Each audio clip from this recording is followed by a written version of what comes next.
não precisa não.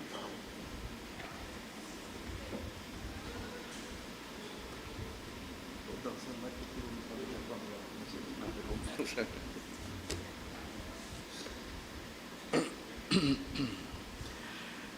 Irmãos, que alegria poder estar com os irmãos aqui e ter essa responsabilidade. É um privilégio, mas também é uma grande honra poder trazer a devocional dessa manhã, um devocional. A gente tem muito a tratar ainda pela manhã. Mas antes eu queria esclarecer uma coisa. Vou tocar nesse negócio. Está meio folgado aqui, né? Bom, queria esclarecer em relação à vida do irmão Esdras, graças a Deus por ele, e tudo que ele fez aqui, o testemunho dele a sua declaração do mau testemunho que aconteceu no domingo passado, e ele decidiu confiar em Deus e fazer tudo isso foi decisão dele mesmo. A gente conversou, lançou um desafio e hoje de manhã ele me respondeu. E ele decidiu não temer, mas confiar no Senhor e poder fazer isso, né? Hoje fecha a primeira semana que eu estou aqui como pastor interino. E muito obrigado, Esdras, por confiar no Senhor. Confiar no Senhor. Eu não falei nada com ele do que eu ia pregar. Eu mudei minha pregação hoje de manhã. E tem tudo a ver. Eu disse a ele, quando acabar a devocional, você vai ver que Deus está orquestrando tudo. E a gente simplesmente obedece ao que ele faz, o que lhe apraz, né? Algumas orientações. Todo servo de Deus que subir nesse púlpito aqui, irmãos, estará expondo a palavra de Deus. Oremos para que continue assim, porque sempre foi assim aqui. Então, essa pessoa é um servo de Deus, essa pessoa irá expor a palavra de Deus, e não o que ela quer dizer por conta própria, mandar mensagem para alguém, falar alguma coisa que seja de algum cunho pessoal. Por favor, entendamos que o Senhor quer agir na sua igreja, quer falar à sua igreja. Um dos desafios que me deram foi pacificar a igreja, e eu não sei fazer isso, a não ser orando para que Deus haja entre nós. É Ele quem transforma, é Ele quem muda, é Ele quem dá convicção de pecado, é Ele quem faz tudo. A gente não faz nada. A gente é só instrumento. A ação é do Senhor. E como Esdras falou, o Espírito Santo falou a ele do desafio que ele tinha, e ele chegou e temeu, e em vez de temer, ele confiou no Senhor e o fez. Então, quando ouvirmos a palavra de Deus, primeiro aplique ao seu coração, não para os outros. Não pense nos outros, pense em você. É um tempo de a gente estarmos contritos com nós mesmos, com as coisas que a gente tem que ver na gente, com as coisas que Deus está fazendo na sua vida através da situação, através do momento que a gente tem vivido. Temos muitas coisas a aprender e a tirar de proveito nas aflições, nas dificuldades, nas lutas. E esse é o momento para isso. Não tente ficar decifrando qual é a intenção das palavras. A gente vive um momento hoje que as palavras são meio fúteis, são meio jogadas no ar, e parece que não tem propósito, só enganar, ou só resolver, ou só passar pano. Isso aqui é a casa do Senhor, a gente vai falar da palavra de Deus. Se Deus está falando com você no seu coração, não endureça. Vá até Ele, se quebre, deixe Ele fazer a obra dEle na sua vida. Eu não tenho recado para ninguém aqui. Eu tenho obedecer a Deus em pregar a palavra, tá bom? E assim será com os demais. Então, que tenhamos esse entendimento nessas orientações, para que a gente veja isso. Como eu falei, eu mudei. Vamos para Gênesis capítulo 42, já entrando no nosso tempo juntos aqui. Gênesis 42, a gente vai ler do verso 1 até o verso 28. Vida de Jacó aqui, uma família comum, uma família normal, com suas lutas, suas dificuldades. Vamos ter algumas lições aqui para nossas vidas. Gênesis 42, verso 1 ao verso 28. Quando Jacó soube que havia mantimento no Egito, disse a seus filhos: por que vocês estão aí olhando uns para os outros? E acrescentou: ouvi dizer que há cereais no Egito, vão até lá e comprem cereais, para que vivamos e não morramos.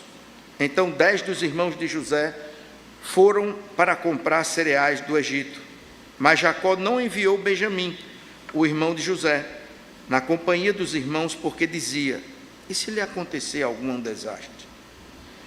Entre os que iam, pois, para lá, foram também os filhos de Israel, pois havia fome na terra de Canaã. José era o governador daquela terra, era ele quem vendia a todos os povos da terra. Os irmãos de José vieram e se prostraram com o rosto em terra diante dele. Quando José viu os seus irmãos, reconheceu-os, e porém não se deu a conhecer. Foi ríspido com eles e lhes perguntou: de onde vocês vêm? Responderam: da terra de Canaã, para comprar mantimento. José reconheceu os irmãos, mas eles não o reconheceram. Então José se lembrou dos sonhos que teve a respeito dele e lhe disse: vocês são espiões e vieram para ver os pontos fracos da terra. Eles responderam: não, meu senhor, estes seus servos vieram só para comprar mantimento. Somos todos os filhos de um mesmo homem, somos homens honestos. Estes seus servos não são espiões. Ele, porém, lhes respondeu: nada disso. Pelo contrário, vocês vieram para ver os pontos fracos da terra. Eles disseram: nós, seus servos, somos 12 irmãos, filhos de um homem da terra de Canaã. O mais novo está hoje com o nosso pai, outro já não existe. Então José lhes disse: é como já falei, vocês são espiões. Nisto vocês serão provados. Juro pela vida de Faraó, que vocês não sairão daqui sem que primeiro venha o irmão mais novo de vocês. Envie um de vocês que busque o seu irmão. Vocês ficarão detidos para que sejam provadas as palavras de vocês, se há verdade no que dizem. Ou se não, juro pela vida de Faraó, que vocês são espiões. E deixou todos presos por 3 dias. No terceiro dia, José lhes disse: façam o seguinte e viverão, pois temo a Deus, se são homens honestos, que um de vocês fique detido aqui onde estão presos, e outros podem ir, levando cereal para matar a fome das famílias. E tragam-me o seu irmão mais novo, como que serão verificadas as palavras de vocês, e vocês não morrerão. E eles se dispuseram a fazê-lo. Então disseram entre si: na verdade, estamos sendo castigados por causa de nosso irmão, pois vimos a angústia de sua alma quando nos pedia e não lhe demos ouvidos. Por isso nos sobrevém agora esta ansiedade. Rúben respondeu-lhes: não é verdade que eu disse? Não pequem contra o jovem, mas vocês não quiseram me ouvir, pois agora estão vendo que o sangue dele está sendo requerido de nós. Ele, porém, não sabiam que José os entendia, porque lhes falava por meio de intérprete. E retirando-se deles, José chorou. Depois, voltando para junto deles, lhes falou outra vez. Escolheu Simeão e o algemou na presença deles. José ordenou que lhes enchessem de cereal os sacos e lhes restituíssem o dinheiro, a cada um no saco de cereal, e os suprissem de comida para o caminho. E assim foi feito. E carregaram o cereal sobre os seus jumentos e partiram dali. Quando um deles abriu o saco de cereal para dar de comer ao seu jumento na estalagem, encontrou o dinheiro na boca do saco de cereal. Então disse aos irmãos: devolveram o meu dinheiro. Está aqui na boca do saco de cereal. O coração dos irmãos se encheu de medo e, temendo, entreolhavam-se, dizendo: o que é isto que Deus nos fez? Oremos mais uma vez. Deus, não sabemos o que o Senhor tem feito desde esse tempo de José, de Jacó, mas o Senhor sabe todas as coisas. Fala aos nossos corações, nos ajuda a caminharmos buscando o Senhor primeiro, porque o Senhor é o único que pode nos dar direção. Mas nos ajuda também a nos enchermos de convicção das coisas que sabemos que temos que fazer. Usa o teu servo pela misericórdia do Senhor e fala às nossas vidas, no nome de Jesus. Amém. Muito bem, vemos aqui uma narrativa de Jacó, outro momento chamam ele de Israel. José e seus irmãos, e é uma família comum, a gente vai ver isso aqui em alguns momentos, mas eu comecei a observar 3 coisas relacionadas a essa família, a essa narrativa, quando a gente pensa, quando Deus está trabalhando no coração. A gente vê logo o temor de Jacó de enviar Benjamim. Já perdi um, que era da esposa que ele realmente amava, Raquel. Só tenho mais um, foram 2 filhos com Raquel. Não vou mandar o meu segundo filho. Vai que acontece alguma coisa. E às vezes vivemos 3 coisas, pelo menos, que a gente vê de uma família comum. Quando temos situações difíceis, quando passamos por lutas, a gente vê temor, a gente vê desobediência e a gente vê culpa. Pelo menos essas 3 coisas. Temor. O temor revela a habilidade do nosso coração de criar ídolos. Vivemos diariamente na luta de onde colocamos Deus na nossa vida. Às vezes coisas simples, coisas mínimas, se tornam ídolos na nossa vida. E tornar isso um ídolo quer dizer que eu coloco essa coisa no lugar de Deus, ou coloco essa pessoa no lugar de Deus. Vivemos essa luta constantemente de Deus deve estar como prioridade, em primazia nas nossas vidas, em tudo o que fazemos. Observe em Gênesis capítulo 30, verso 1 e 2, dentro do contexto de Jacó, o que sua esposa Raquel disse. Quando Raquel viu que não dava filhos a Jacó, teve ciúmes de sua irmã e disse a Jacó: dê-me filhos, do contrário morrerei. Então Jacó ficou irado com Raquel e disse: será que eu estou em lugar de Deus, que a impediu de ter filhos? Gente, Raquel tinha um desejo enorme de ter um filho. E ter um filho para ela significava muito mais do que colocar Deus em primazia. Olha a frase que ela diz: dê-me filhos, do contrário morrerei. Em outras traduções diz: dê-me filhos ou vou morrer. Tamanha a sua vontade de ter filho. Eu sei que as mulheres aqui passam por essa luta de poder ter filho, de não ter filho, de perder o bebezinho. Minha nora, a gente passou por essa situação 2 vezes ano passado. Ela teve um aborto natural. Graças a Deus o Senhor teve misericórdia e hoje a gente tem o Bento. Estava aqui na nossa igreja algumas semanas atrás e é uma grande bênção. Mas o fato de não poder ter o filho é um momento de grande tristeza, de grande luta. E a gente precisa saber direcionar o nosso coração quando Deus está trabalhando no nosso coração.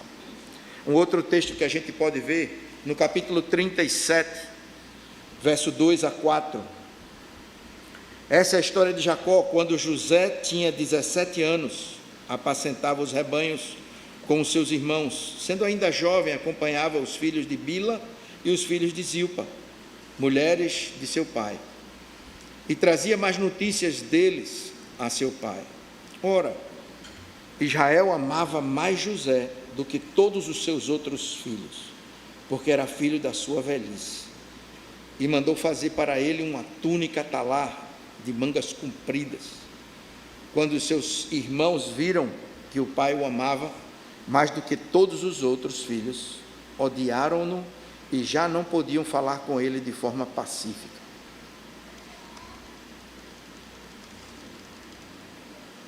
Que luta, hein? Família comum que eu falei. Um pai que tinha um filho preferido e preterido mais que os outros.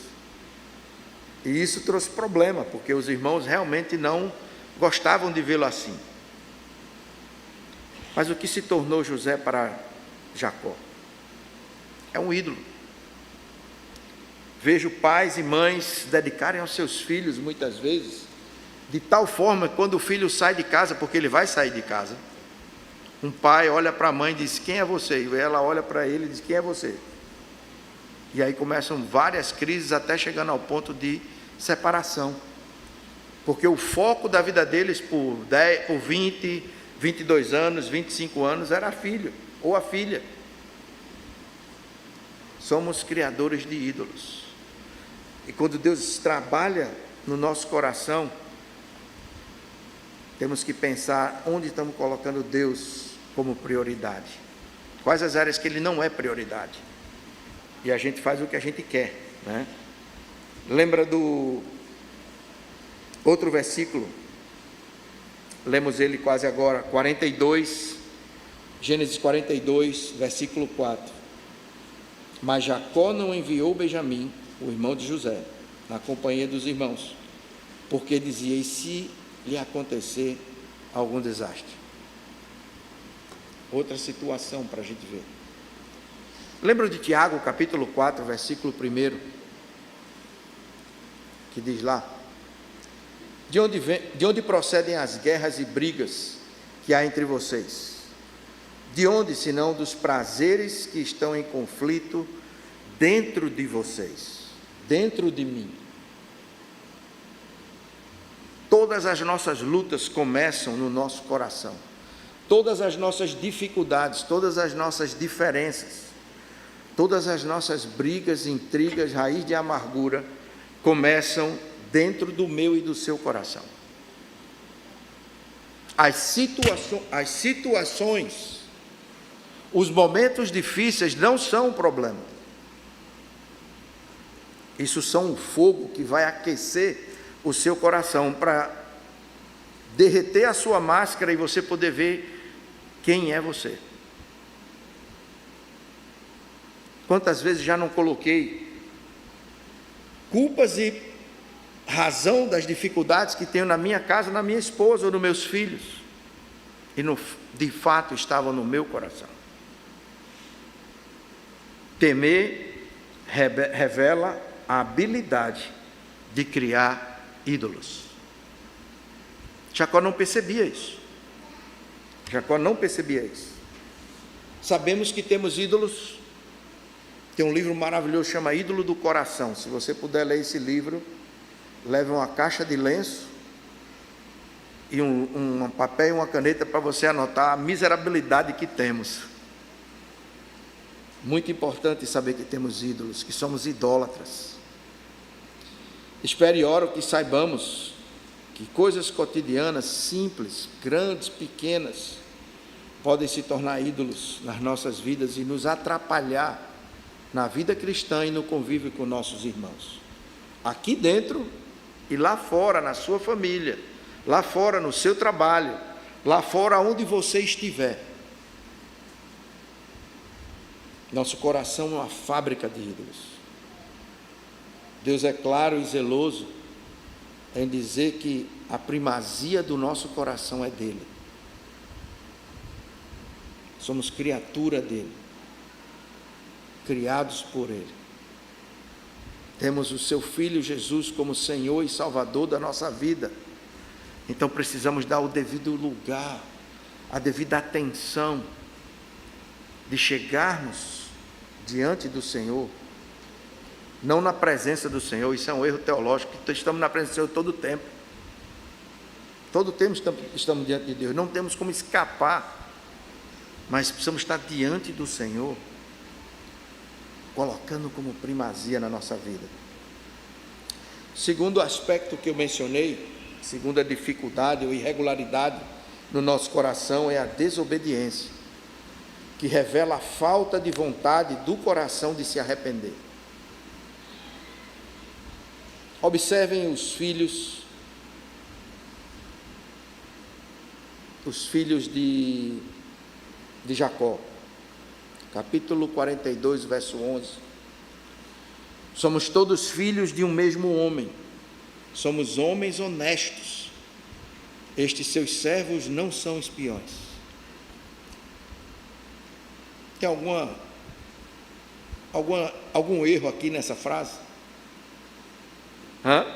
Pode dizer. São honestos? Sim ou não? Por que eles não são honestos? Será que eles esqueceram que venderam seu irmão, forjaram, mentiram para o pai, dizendo que ele havia morrido? Rubem depois chega lá e diz: eu não disse? Sempre tem um que eu não disse, que não era para fazer. Sempre tem um. Mas aqui eles se colocam como sendo honestos. Irmãos, vivemos num mundo, não é num país. Não pense que é privilégio de brasileiro ser desonesto. Isso é o mundo, porque onde tem gente, tem desonestidade. A questão não é fugir da nossa natureza, mas é encararmos nós mesmos dizendo que nós somos desonestos. Nós mentimos, nós nos iramos pecaminosamente, nós tentamos desviar ou esticamos a verdade para encaixar dentro do que a gente quer dizer. Os maridos já alguma vez estavam longe de casa, a esposa já esperando há um tempão, aí você encurta a distância: não, eu já estou em tal lugar, para diminuir a bronca e a intensidade da chateação da esposa. Eu moro em Paudalho, né?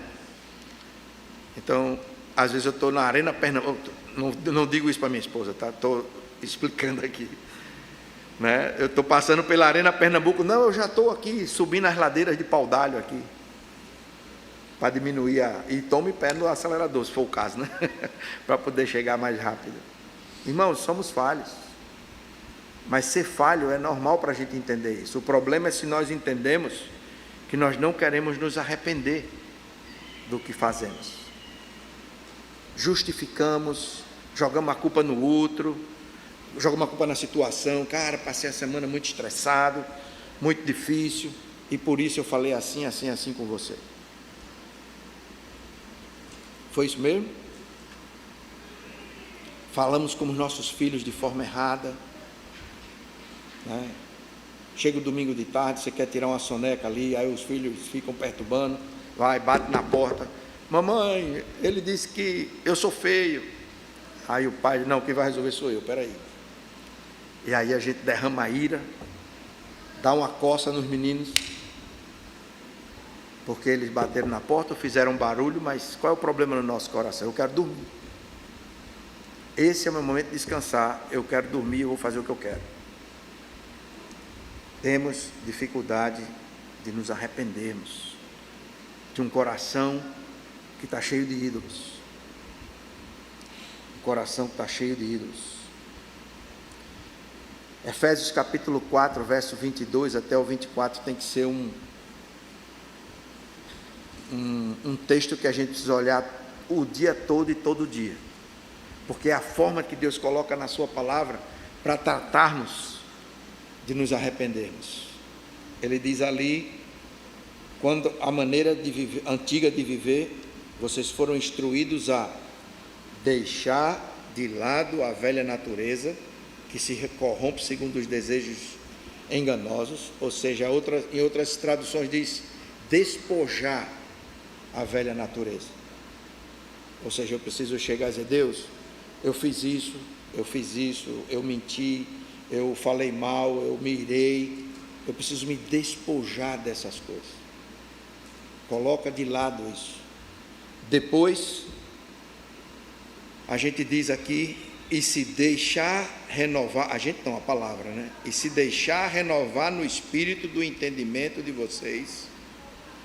Então eu me despojo de tudo que eu fiz de errado, o Espírito me renova, e eu peço a Ele que haja na minha vida, para depois, o outro versículo diz: e se revestir da nova natureza, criado segundo Deus, em justiça e retidão procedentes da verdade. Despojar, renovar, revestir. Agora de manhã, de tarde, despojar, renovar, revestir. À noite, despojar, renovar, revestir. Domingo, segunda, terça, quarta, quinta, sexta, sábado e domingo de novo. Assim Deus trabalha no nosso coração. Mas vivemos às vezes uma dicotomia. Eu estou sensível a Deus quando eu estou na igreja, prestando atenção no culto. Quando chega amanhã, eu começo a pecar tudo de novo. E eu esqueço do que o pastor falou, do que Deus falou para mim no coração mais ainda. E vivo a semana nas minhas forças. Vivo a semana pecando, mas sem me despojar disso. Sem pedir a Deus essa renovação. Talvez você faça isso, glória a Deus. Glória a Deus. Mas essa é a vida cristã que precisamos viver. Não tem como viver de outra forma. E essa família aqui tinha essa dificuldade também.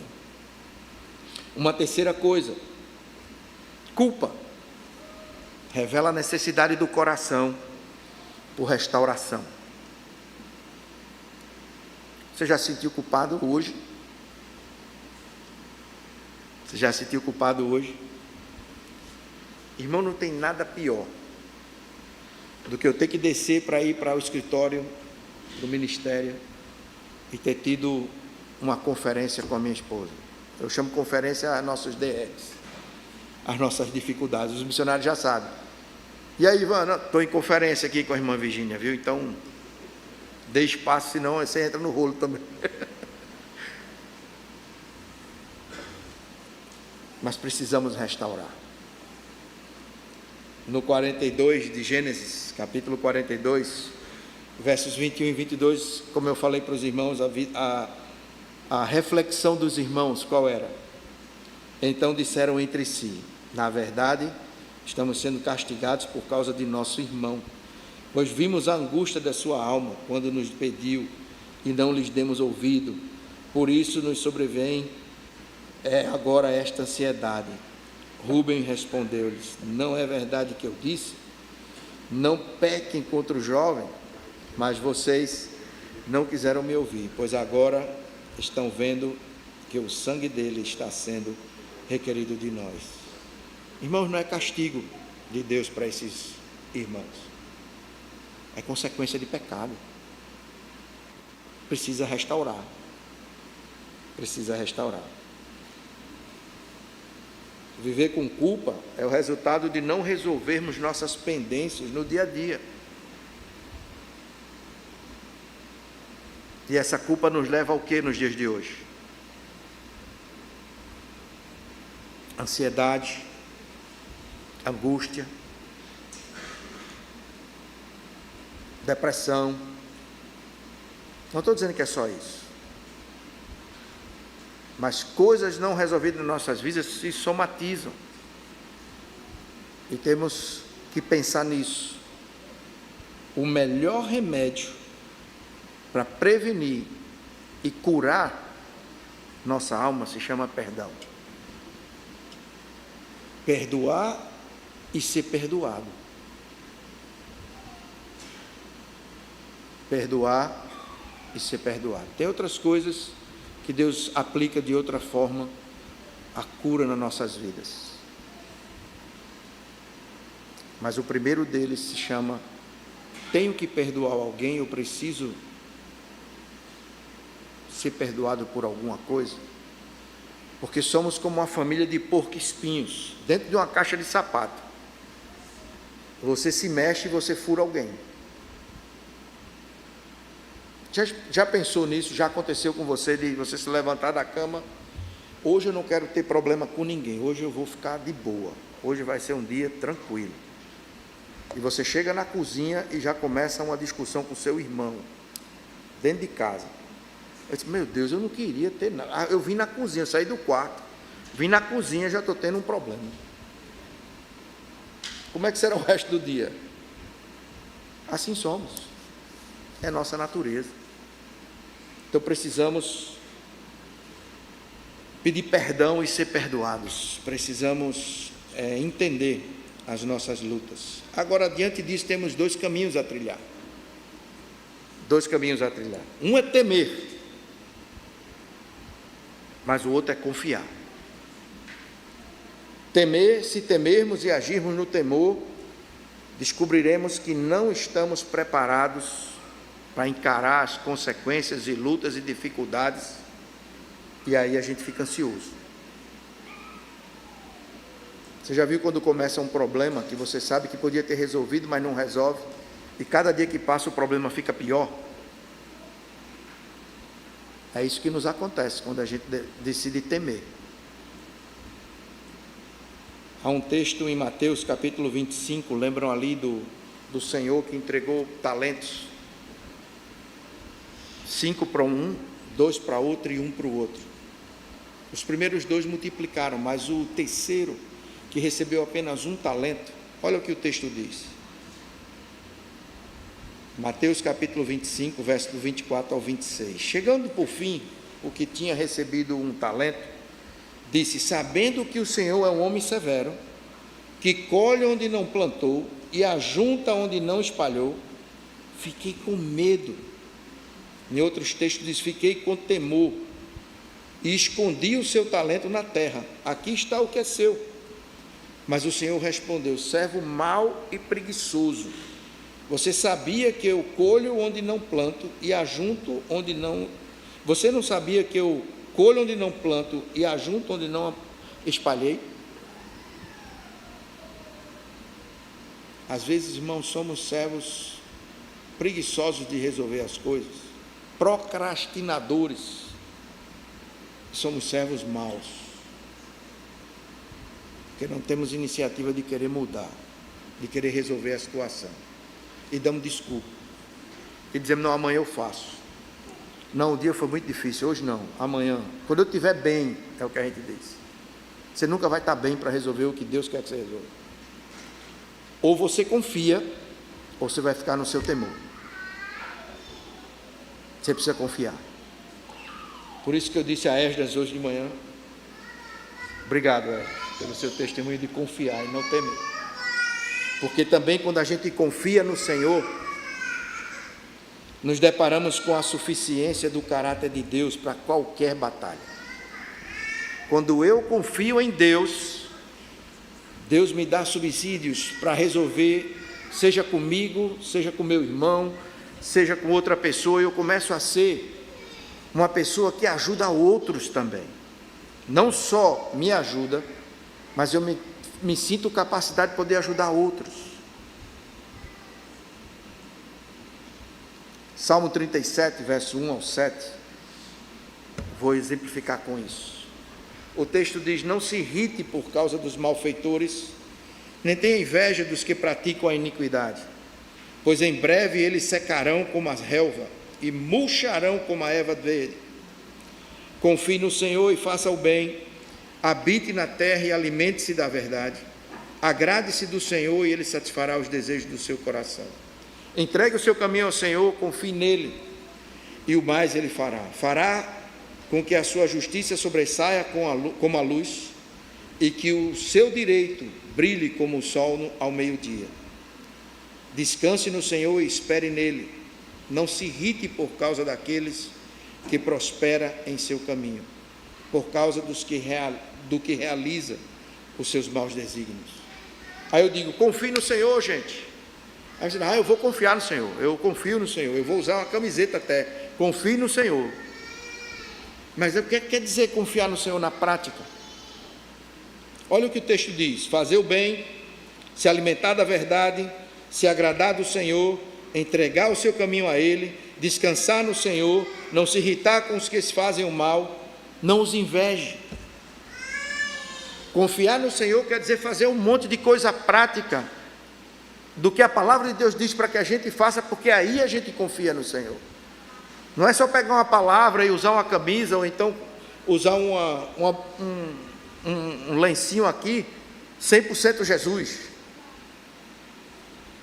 É você praticar a palavra. Porque o que é que você ganha com isso? O que é que a gente colhe quando a gente confia no Senhor? Fará o desejo do nosso coração, de acordo com a sua vontade. Não pense que você vai jogar na Mega Sena para a semana, e porque você confiou no Senhor, Ele vai lhe dar a Mega Sena. Ele vai fazer o cumprimento dos desejos do seu coração de acordo com a vontade dEle, que Ele seja glorificado. O que mais que nós colhemos? Será justo com os seus pedidos? Veremos o malvado perecer. Colhemos isso. Você vê segurança nesse texto?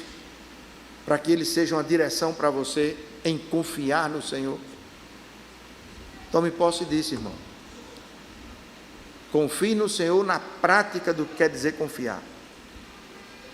Não só ter a palavra vazia, confiar, e aí na hora das necessidades você agir carnalmente. Você agir na força da sua vontade. Você agir na força da sua ira, você agir na força das circunstâncias e dar mau testemunho. E você não representa Cristo como você deveria representar. Na vida de Jacó, a gente vê esse processo acontecer. Observe um texto de Gênesis 37, versículo 13. Israel, no caso Jacó, perguntou a José: os seus irmãos não estão apacentando o rebanho em Siquém? Venha, pois, vou mandar você até eles. José respondeu: eis-me aqui. Relacionamento simples, tranquilo, confiante. Por que eu vou ficar pensando que vai acontecer alguma coisa com meu filho? Capítulo 42, verso 4, nós lemos. José começa a temer, a ficar ansioso. E ele diz o quê? Não vou mandar Benjamim, porque se eu mandar Benjamim, pode ser que aconteça alguma coisa. Isso não é praga de pai, nem cuidado de pai, não. Isso é temor, porque já aconteceu com ele outra vez. Ele mandava José para tudo que é canto e não tinha problema nenhum. Mas como aconteceu com José, agora Benjamim eu não mando de jeito nenhum. Mas vejam Gênesis 43, verso 12 a 14. Os irmãos voltam do Egito, falam da situação com José. E aí vejam a resposta de Jacó depois de algum momento. Versículo 12 do capítulo 43. Levem dinheiro em dobro e devolvam o dinheiro restituído na boca do saco de cereal. É possível que tenha havido algum engano. Levem também o irmão de José. Levantem-se e voltem àquele homem. Aqui vem a diferença de tudo. Deus Todo-Poderoso lhes dê misericórdia diante do homem, para que restitua o outro irmão. E deixe que Benjamim volte com vocês. Quanto a mim, se eu perder os filhos, sem filhos ficarei. Irmãos, o texto não nos mostra o que foi que mudou na vida de Jacó. Não sei se ele fez devocional naquele dia, não sei se ele começou a ler os escritos, não sei se ele falou com Deus. Eu sei que uma coisa ele coloca no texto que faz toda a diferença. O Deus Todo-Poderoso lhes dê misericórdia. Que nossa igreja possa entender nesse momento, irmãos, que só esse Deus Todo-Poderoso pode mudar as circunstâncias dessa igreja. E isso tem que fazer parte da nossa vida, fazer parte do nosso coração, do nosso viver, das nossas reações, das nossas ações, dos nossos pensamentos. Não tem outra forma de quebrar as nossas fraquezas e tendências e as circunstâncias que nos rodeiam. Não tem como. A Bíblia diz que você não muda com sua ansiedade nem 1 milímetro dos acontecimentos. Você não tem poder para nada, você tem poder para viver. Agora você tem responsabilidade de poder reagir como tem que reagir.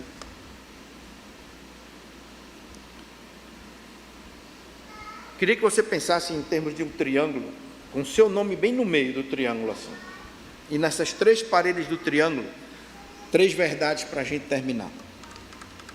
No primeiro lado do triângulo, eu queria que você pensasse que Deus não tem poder, Deus é poder. Se tem alguém que pode fazer alguma coisa na sua vida, no seu contexto, nas suas necessidades, é Deus. Ele é todo poderoso. Se observarmos Jeremias capítulo 32, verso 17, ele diz: ah, Senhor Deus, eis que tu fizeste os céus e a terra, e com teu grande poder, e com teu braço estendido, nada é demasiadamente difícil para ti. Essa é a primeira parede do que lhe rodeia aqui, desse triângulo. O seu nome está no meio.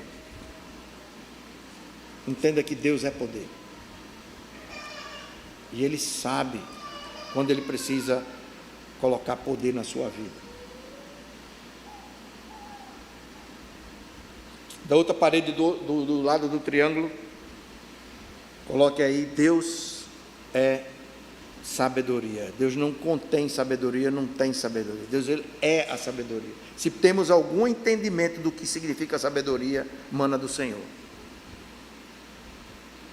Ser sábio, saber como responder às situações.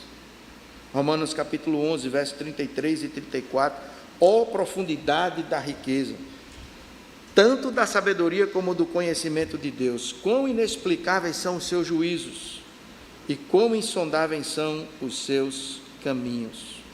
Pois quem conheceu a mente do Senhor, ou quem foi o seu conselheiro?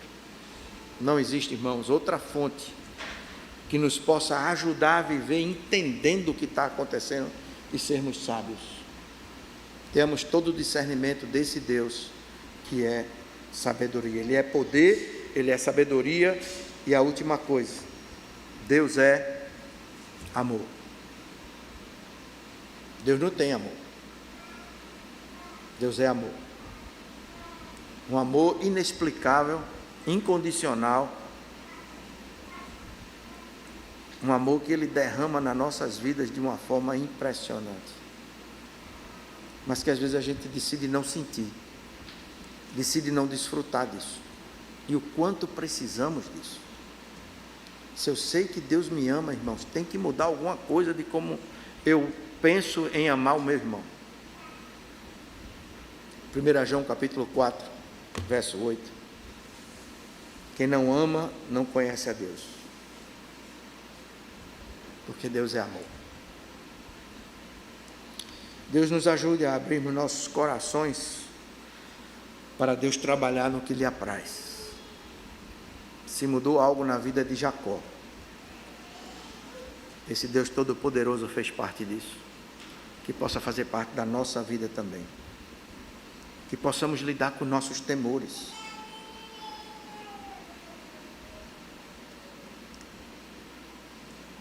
possamos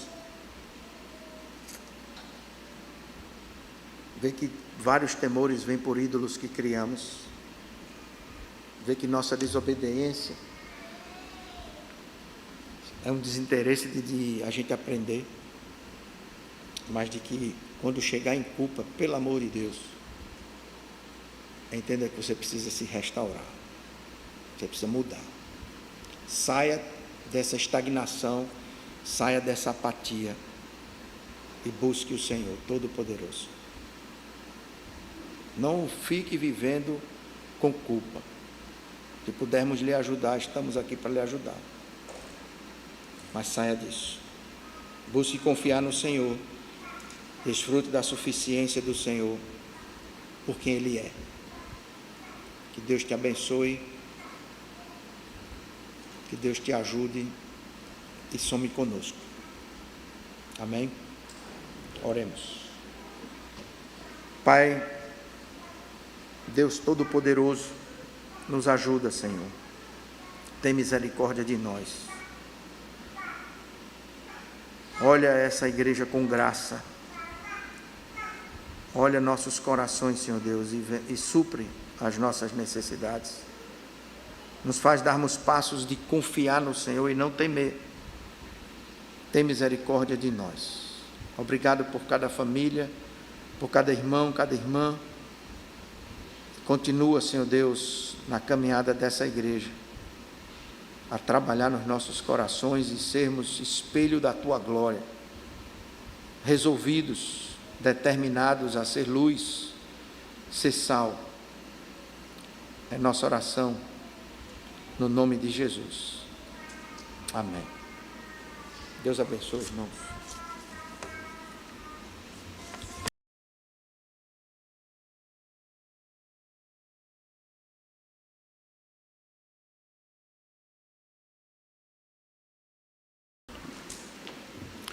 Recebam a bênção, queridos irmãos. Que o amor de Deus, o nosso eterno Pai, que a graça salvadora do nosso Senhor Jesus Cristo e que a comunhão e as consolações do Divino Espírito Santo seja com todo o povo de Deus que está aqui e espalhado sobre toda a terra, desde agora e para todo sempre. Amém. Deus abençoe os irmãos, podem sentar.